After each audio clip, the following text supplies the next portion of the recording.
നല്ല വിദ്യാഭ്യാസമില്ലാതെ ഇക്കാലത്ത് നല്ലൊരു തൊഴിൽ കണ്ടെത്തുക എന്നത് വളരെ ബുദ്ധിമുട്ടുള്ള കാര്യമാണ്. ഒരു രീതിയിൽ അസാധ്യമെന്ന് തന്നെ പറയേണ്ടി വരും. മനുഷ്യ ജീവിതത്തിന്റെ ഒരു ശരാശരി ആയുർദൈർഘ്യം എന്നത് 80 വയസ്സാണെന്ന് കരുതുക. ജീവിതത്തിൽ 20 വർഷങ്ങൾ, അതായത് 20-25% അയാൾ പഠനകാര്യങ്ങൾക്ക് വേണ്ടി, വിദ്യാഭ്യാസത്തിന് വേണ്ടി മാറ്റിവെക്കുന്നുണ്ടെന്ന് നമ്മൾ മനസ്സിലാക്കണം. 4-5 വയസ്സിൽ ആരംഭിക്കുന്ന വിദ്യാഭ്യാസ പ്രക്രിയ പിന്നീടുള്ള 15-20 വർഷങ്ങൾ നീണ്ടു നിൽക്കുന്നു. പഠനം ഒഴിവാക്കാൻ പറ്റാത്ത ഒന്നായി ഇപ്പോൾ മാറിയിരിക്കുന്നു. കുറച്ച് വർഷങ്ങൾക്ക് മുമ്പ് വരെ ഏതെങ്കിലും കൈത്തൊഴിൽ അഭ്യസിക്കുകയാണെങ്കിൽ തൊഴിൽ കണ്ടെത്തുക എന്നത് വലിയ ബുദ്ധിമുട്ടില്ലാത്ത ഒന്നായിരുന്നു. തദ്ദേശീയമായ തൊഴിലിടങ്ങൾ ഏറെ ഉണ്ടായിരുന്നു. ഇന്നും അത്തരത്തിൽ ജോലി കണ്ടെത്തുന്നവരുണ്ട്, ഇല്ലെന്നല്ല. പക്ഷേ പുതിയ ലോകക്രമത്തിന്റെ ചിട്ടവട്ടങ്ങൾക്ക് ഉയർന്ന വിദ്യാഭ്യാസ യോഗ്യത അനിവാര്യമാണ്. മെച്ചപ്പെട്ട ഉയർന്ന അവസരങ്ങൾക്ക് സെലക്റ്റീവായ കോഴ്സുകൾ തിരഞ്ഞെടുത്തേ മതിയാകൂ.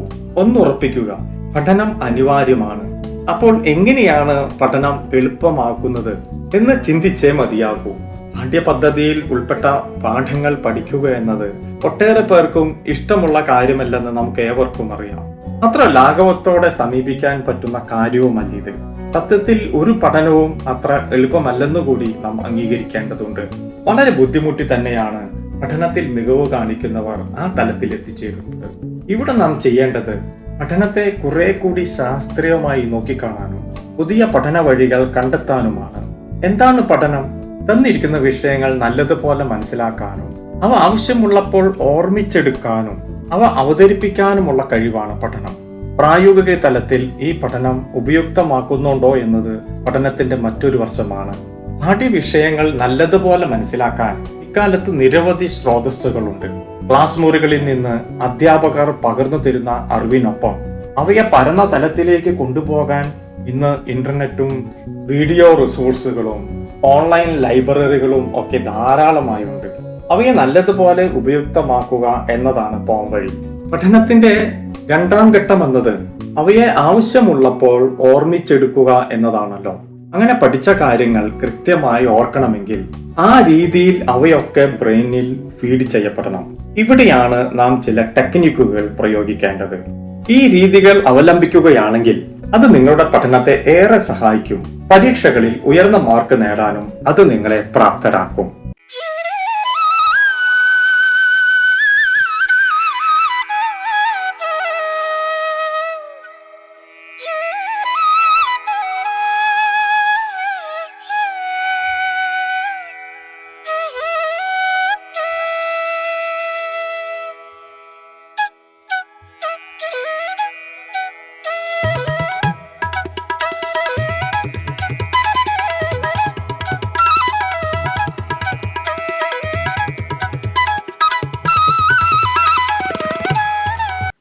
പ്രോഗ്രസീവ് ജേണി എന്ന ഈ ചെറിയ ചാനലിനെ പ്രോത്സാഹിപ്പിച്ചുകൊണ്ടിരിക്കുന്ന വ്യൂവേഴ്സിനോടും അഭ്യുദയകാംക്ഷികളോടുമുള്ള നന്ദിയും സ്നേഹവും ഇവിടെ അറിയിച്ചുകൊള്ളട്ടെ.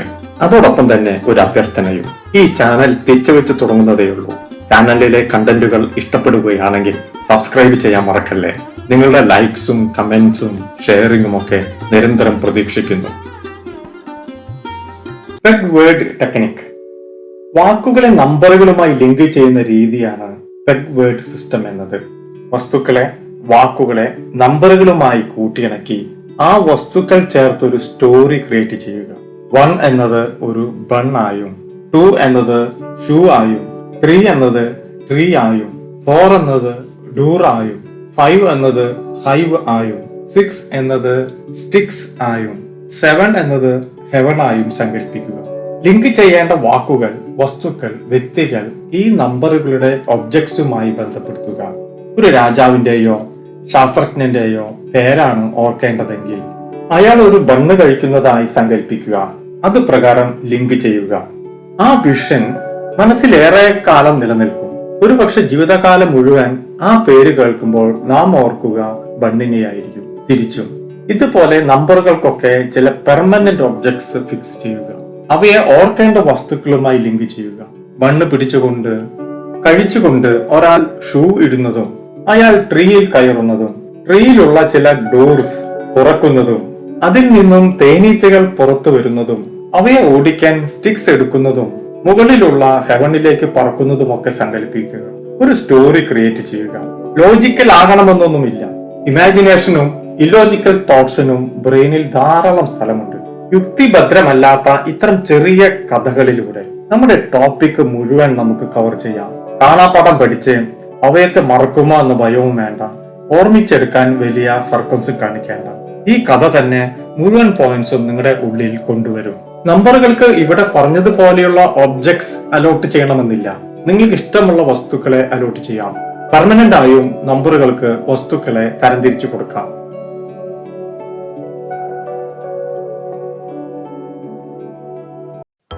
Rhyming methods. നെമോണിക്സ് മെത്തേഡിലെ മറ്റൊരു രീതിയാണ് റൈമിംഗ് വേർഡ്സ് ഉണ്ടാക്കുക എന്നത്.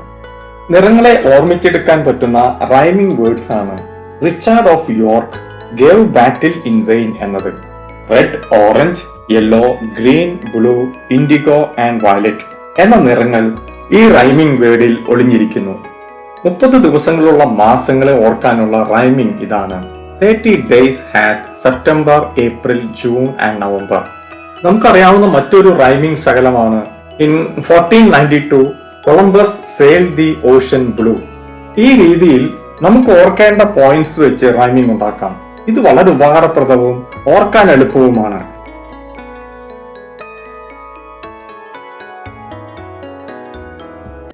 Acronyms or അക്രോസ്റ്റിക്സ് method. ഓർത്തെടുക്കേണ്ട വസ്തുക്കളുടെ സംഭവങ്ങളുടെ ആദ്യാക്ഷരങ്ങൾ ചേർത്തുണ്ടാക്കുന്ന വാക്കാണ് അക്രോണിം എന്നത്. നമുക്കറിയാവുന്ന വാക്കാണ് വിബ്ജ്യോർ എന്നത്. അതുപോലെ ഏത് കാര്യത്തിന്റെയും ഫസ്റ്റ് ലെറ്റർ വെച്ച് നമുക്ക് വാക്കുകൾ ഉണ്ടാക്കാം. ചിലപ്പോൾ അങ്ങനെ ചെയ്യുന്നതിന് വേണ്ടി പോയിന്റ്സിന്റെ ഓർഡർ മാറ്റേണ്ടി വന്നേക്കും. എങ്കിലും ഇത്തരം ഒരു വാക്ക് കിട്ടിക്കഴിഞ്ഞാൽ ഒരു എസ്സേ മുഴുവൻ എഴുതാനുള്ള പോയിന്റ്സ് ഇതിലുണ്ടാകും. എഴുതുമ്പോൾ ക്രമപ്രകാരം നമുക്ക് പോയിന്റ്സ് എഴുതുകയും ആകാം. അനുദിന ജീവിതത്തിൽ നാം ഒട്ടേറെ അക്രോണിംസ് ഉപയോഗിക്കുന്നുണ്ട്. ഉദാഹരണം പറയുകയാണെങ്കിൽ ASAP as soon as possible, PIN personal identification number, RAM random access memory തുടങ്ങി ഒട്ടേറെ പദങ്ങൾ അക്രോണിംസ് ആയി നാം ഉപയോഗിക്കുന്നുണ്ട്.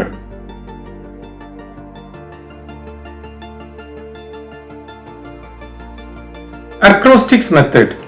അക്രോസ്റ്റിക്സ് മെത്തേഡ് എന്നത് ഓർത്തെടുക്കേണ്ട പോയിന്റ്സിന്റെ ആദ്യാക്ഷരങ്ങൾ ചേർത്തുണ്ടാക്കുന്ന വാക്കോ സെന്റൻസോ ആണ്. ഒരല്പം നർമ്മബോധവും കുസൃതിയും അത്തരം സെന്റൻസിൽ ഉണ്ടായാൽ സംഗതി ഉഷാറാകും. എന്ന് മാത്രമല്ല ഒരിക്കലും മറക്കുകയുമില്ല. ഉദാഹരണം പറയുകയാണെങ്കിൽ മാത്തമാറ്റിക്സിലെ ഒരു അക്രോസ്റ്റിക്സ് ഫ്രേസ് ആണ് please excuse my dear aunt Sally എന്നത്. P parenthesis, E exponents, M multiplication, D division, A addition, S subtraction.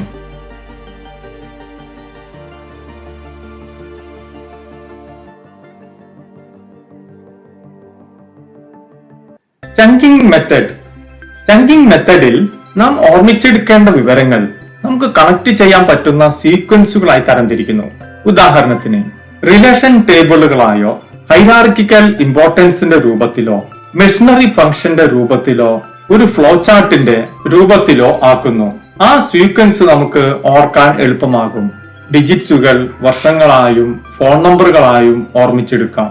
ഇലോജിക്കൽ story or concepts ഉണ്ടാക്കുക എന്നത് ഓർമ്മയെ ഏറെ സ്വാധീനിക്കും. ഇംഗ്ലീഷിലെ vowels A, E, I, O, U എന്നത് an elephant is orbiting Uranus എന്ന വാക്യത്തിലൂടെ പെട്ടെന്ന് തന്നെ മെമ്മറിയിൽ ഫിക്സ് ചെയ്യാൻ പറ്റും.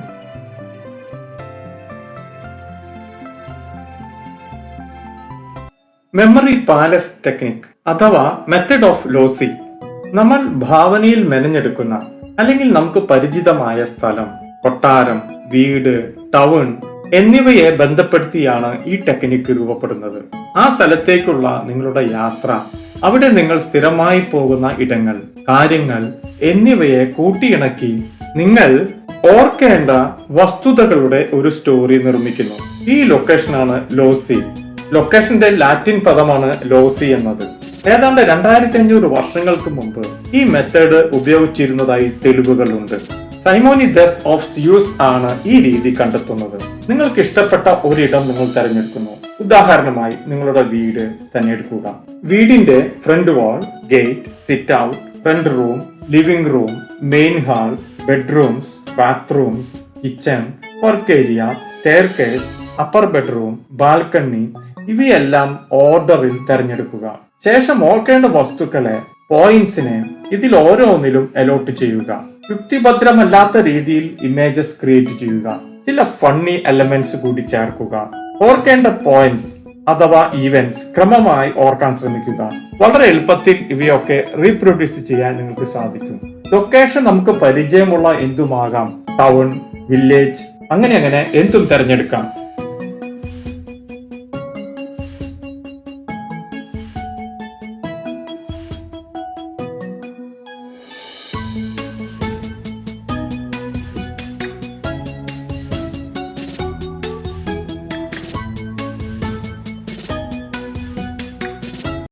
Time blocking or time chunking നമ്മുടെ വ്യക്തിഗത സമയത്തെ ചെറിയ ചെറിയ ബ്ലോക്കുകളാക്കി ചെയ്യേണ്ടുന്ന കാര്യങ്ങൾ ചെയ്തു തീർക്കാനുള്ള ടെക്നിക്കാണിത്.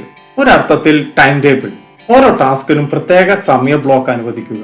ആ സമയപരിധിക്കുള്ളിൽ ആ ദൗത്യം പൂർത്തീകരിക്കാൻ ശ്രമിക്കുക. ഇതൊരു ശാസ്ത്രീയ സമീപനമാണ്. ഡിസ്ട്രാക്ഷനും ഉൽപാദനക്ഷമതക്കുറവും ഇല്ലാതാക്കാൻ ഈ മെത്തഡ് സഹായിക്കും. Brain dump or memory dump. Brain dump method എന്നത് പഠനത്തിനിടയിലുള്ള റിവിഷൻ പീരീഡിൽ ഫോളോ ചെയ്യാൻ പറ്റുന്ന ഒരു മെത്തഡാണ്. അനുവദിക്കപ്പെടുകയാണെങ്കിൽ എക്സാം ഹാളിലും പരീക്ഷിക്കാവുന്നതാണ്. അതായത് പഠിച്ച സബ്ജക്റ്റിനെ പറ്റി, ചോദിച്ച ടോപ്പിക്കിനെ പറ്റി നിങ്ങൾക്ക് ഓർമ്മ വരുന്ന മുഴുവൻ പോയിന്റ്സും എഴുതുക എന്നതാണ്. എഴുതി കഴിയുമ്പോൾ ഇനി ആ പോയിന്റ്സ് ഒക്കെ മറക്കുമോ എന്ന ഭയം വേണ്ട. ബ്രെയിൻ ലോഡ് കുറച്ച് ഒഴിവാക്കപ്പെടുകയും പുതിയ കാര്യങ്ങൾ ഓർത്തെടുക്കാൻ അല്ലെങ്കിൽ വേറൊരു ടോപ്പിക്കിൽ ശ്രദ്ധ കേന്ദ്രീകരിക്കാനും നിങ്ങൾക്ക് സാധിക്കും.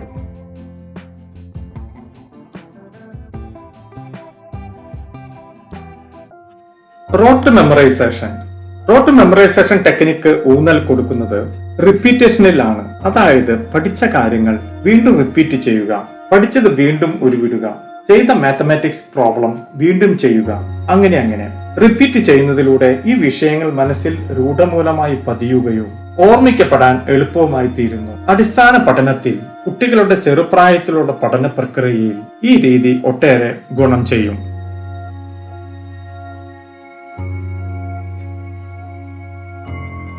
Active recall method. ഈ മെത്തഡിൽ നിങ്ങൾ പഠിക്കാൻ ആഗ്രഹിക്കുന്ന വിഷയത്തിൽ നിങ്ങൾ തന്നെ നിരവധി ക്വസ്റ്റ്യൻസ് ഉണ്ടാക്കുന്നു. അവയുടെ ഉത്തരവും നിങ്ങൾ കണ്ടെത്തണം. ഈ രീതിയിൽ ആ വിഷയത്തിലുള്ള നിങ്ങളുടെ പ്രാഗൽഭ്യം മാറ്റുരയ്ക്കപ്പെടുന്നു. ഈ മെത്തഡിൽ ചെയ്യാൻ പറ്റുന്ന ടിപ്സ് എന്നത് സബ്ജക്റ്റുമായി ബന്ധപ്പെട്ട ഫ്ലാഷ് കാർഡ്സ് ഉണ്ടാക്കുക, നോട്ട് കുറിക്കുമ്പോൾ തന്നെ വ്യത്യസ്തങ്ങളായ ചോദ്യങ്ങൾ ഉണ്ടാക്കുക, വായിച്ച ശേഷം ചെറിയ ബ്രേക്ക് എടുത്ത് റിക്കളക്ട് ചെയ്യാൻ നോക്കുക, ഈ വിഷയത്തിലുള്ള മറ്റു ചോദ്യോത്തരങ്ങൾ കൂടി ഉൾപ്പെടുത്താൻ ശ്രമിക്കുക, എക്സാമിന് മുമ്പ് ചെറിയ ടെസ്റ്റുകൾ സ്വയം നടത്തുക, ആ വിഷയം മറ്റൊരാളെ പഠിപ്പിക്കുക തുടങ്ങിയവയാണ്. ഈ പ്രോസസ്സിലൂടെ പഠനം പൂർണ്ണമാകുകയും നിങ്ങൾ ഉദ്ദേശിക്കുന്ന ഫുൾ സ്കോർ നേടാൻ നിങ്ങൾ പ്രാപ്തരാകുകയും ചെയ്യും.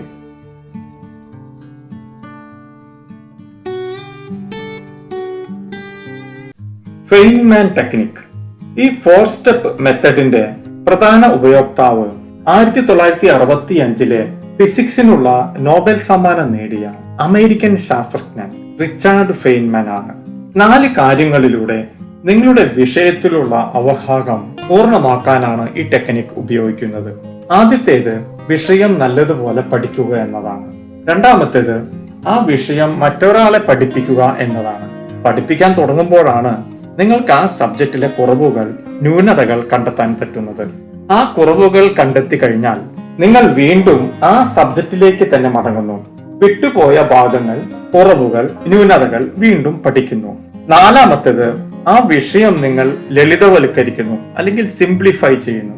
അതിന്റെ പ്രധാനമായ പോയിന്റ്സ് മാത്രം എടുത്ത് ചെറിയ നോട്ട് തയ്യാറാക്കാം, എസ്സേ എഴുതാം. ഈ സിംപ്ലിഫൈ ചെയ്ത ഭാഗം വെച്ച് ഭാവിയിൽ നിങ്ങൾക്ക് ഓർമ്മിച്ചെടുക്കാം.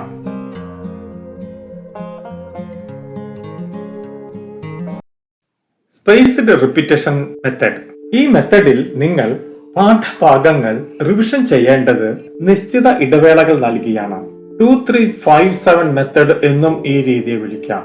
ഉദാഹരണം പറയുകയാണെങ്കിൽ, എക്സാം നിശ്ചയിക്കപ്പെട്ടിട്ടുള്ള ഡേറ്റിന്റെ 7 ദിവസം മുമ്പ് ആ വിഷയത്തിലുള്ള ഇന്റൻസീവ് റിവിഷൻ ആരംഭിക്കുന്നു. പിന്നീട് എക്സാമിന്റെ 5 ദിവസം മുമ്പും പിന്നെ അത് 3 ദിവസം മുമ്പും 2 ദിവസം മുമ്പും റിവിഷൻ ചെയ്യുന്നു. ഇങ്ങനെ ഇടവേളകൾ വെച്ചുള്ള റിവിഷൻ രീതി ഓർമ്മയെ ഏറെ സഹായിക്കുന്നുവെന്ന് തെളിയിക്കപ്പെട്ടിട്ടുണ്ട്. അതായത് തുടർച്ചയായി ഒരേ വിഷയം പഠിക്കുന്നതിലും നല്ലത് ഇങ്ങനെ നിശ്ചിത ഇടവേളകൾ കൊടുത്തുള്ള പഠന രീതിയാണ് ഏറെ മെച്ചപ്പെട്ടതെന്ന് സാരാംശം. Mind mapping method. ഈ ടെക്നിക്കിൽ വിഷയത്തിന്റെ ഏറ്റവും പ്രധാനപ്പെട്ട പോയിന്റ് ഹൈലൈറ്റ് ചെയ്യപ്പെടുന്നു. സെൻട്രൽ തീം എഴുതിയ ശേഷം അതുമായി ബന്ധപ്പെട്ട മറ്റ് എലമെന്റ്സും പുതിയ കാഴ്ചപ്പാടുകളും ഉരുത്തിരിക്കാൻ ശ്രമിക്കുന്നു. പ്രധാന പോയിന്റ്സിനെ ചുറ്റിപ്പറ്റിയുള്ള എല്ലാ അറിവുകളും നിങ്ങൾ കണ്ടെത്തുകയും നിങ്ങളുടെ ഭാഷയിൽ എഴുതുകയും ചെയ്യുന്നു. അതോടൊപ്പം വ്യത്യസ്ത നിറങ്ങൾ, ചിഹ്നങ്ങൾ, ചിത്രങ്ങൾ കൂടി ഉൾപ്പെടുത്തുക.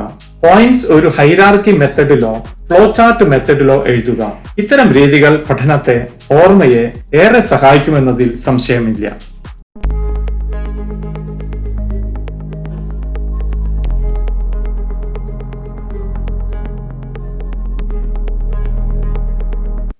Self reference technique. ഈ ടെക്നിക്കിൽ പഠിക്കേണ്ട വസ്തുതകൾ നമ്മളുമായി ബന്ധപ്പെടുത്തുന്നു. വസ്തുതകളെ നമ്മളുടെ ജീവിതവുമായി ബന്ധപ്പെടുത്തുമ്പോൾ അത് ഓർമ്മയെ ഏറെ സ്വാധീനിക്കും. വർഷങ്ങൾ, സംഭവങ്ങൾ, വിവരണങ്ങൾ ഇവയൊക്കെ നമ്മുടെ ജീവിതവുമായി ബന്ധപ്പെടുത്താം. ഇത്തരത്തിലുള്ള ഒരു കണക്ഷൻ ഉണ്ടാക്കുന്നത് ആ വിഷയത്തെ എളുപ്പത്തിൽ ഓർമ്മിക്കാൻ സഹായിക്കും. നമ്മുടെ ജനന വർഷം, മാസം, മറ്റു പ്രധാന സംഭവ വർഷങ്ങൾ ഇവയൊക്കെ പഠിക്കേണ്ട വിഷയവുമായി കൂട്ടിക്കെട്ടാം. നമ്മുടെ ജനനത്തിന് 100 വർഷങ്ങൾക്ക് മുമ്പ് ഇന്ന മാസത്തിൽ എന്നിങ്ങനെ വ്യക്തിഗത വിവരങ്ങൾ ആ വിഷയവുമായി ബന്ധപ്പെടുത്തി പഠിക്കാം. ഈ രീതി പഠനത്തിൽ ഓർമ്മിച്ചെടുക്കുന്നതിൽ ഏറെ ഫലം ചെയ്യുക തന്നെ ചെയ്യും.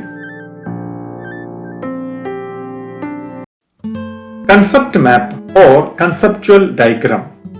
കൺസെപ്റ്റുകളെ ബന്ധപ്പെടുത്തിയുള്ള ഡയഗ്രാം ആണ് ഈ രീതി പിന്തുടരുന്നത്. തന്നിരിക്കുന്ന വിഷയങ്ങളുടെ പരസ്പര ബന്ധം ഡയഗ്രാംസിലൂടെ വിവരിക്കുന്നു. വിവരങ്ങൾ ചെറിയ ബോക്സിലോ സർക്കിളുകളായോ ഹൈറാർക്കിക്കൽ രീതിയിലോ ചിത്രീകരിക്കുന്നു. ആ ടോപ്പിക്കിന്റെ മുഴുവൻ എലമെന്റ്സും ഈ രീതിയിൽ കുറിച്ചിടാം. ഒറ്റ നോട്ടത്തിൽ തന്നെ വിഷയത്തിന്റെ സമഗ്രമായൊരു ചിത്രം ഇതിലൂടെ ലഭിക്കും. ദൈർഘ്യമേറിയ ഉപന്യാസങ്ങളും മറ്റും ഈ രീതിയിൽ പഠിക്കുകയാണെങ്കിൽ പഠനത്തെ അതേറെ സഹായിക്കും.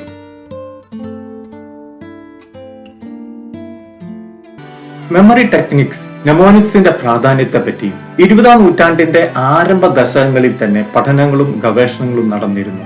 പ്രശസ്തനായ Soviet neuro psychologist Alexander R Luria 1968 പുറത്തിറക്കിയ the mind of a mnemonist എന്ന ഗ്രന്ഥത്തിൽ ഈ വിഷയത്തിന്റെ അനന്ത സാധ്യതകളും വിഷയ വിപുലതയും വിവരിക്കുന്നുണ്ട്. Jean Piaget, Edwin Guthrie, Clark Hull, Edward Tolman തുടങ്ങിയ മനഃശാസ്ത്രജ്ഞർ ഈ രംഗത്ത് കാര്യമായ പഠനങ്ങൾ തന്നെ നടത്തിയിട്ടുണ്ട്.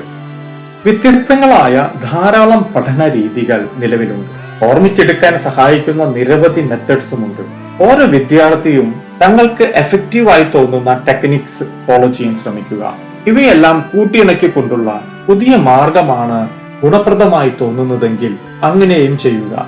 അൾട്ടിമേറ്റ്ലി എക്സാം പോയിന്റ് ഓഫ് വ്യൂവിൽ തന്നിരിക്കുന്ന വിഷയത്തെ ആഴത്തിൽ പഠിച്ച് അവ റീപ്രൊഡ്യൂസ് ചെയ്യാൻ പറ്റുന്നുണ്ടോ എന്നതാണ് പ്രധാനം. അതിനെ സഹായിക്കുന്ന ഏതൊക്കെ മാർഗമുണ്ടോ അവയൊക്കെ അവലംബിക്കാം. ഒന്നോർക്കുക, നല്ലൊരു തൊഴിൽ നേടാൻ ഇക്കാലത്ത് ഉയർന്ന വിദ്യാഭ്യാസം അനിവാര്യമാണ്. അതിനെ ക്രിയാത്മകമായി സഹായിക്കുന്ന ഏത് രീതിയും നമുക്ക് തിരഞ്ഞെടുക്കാം.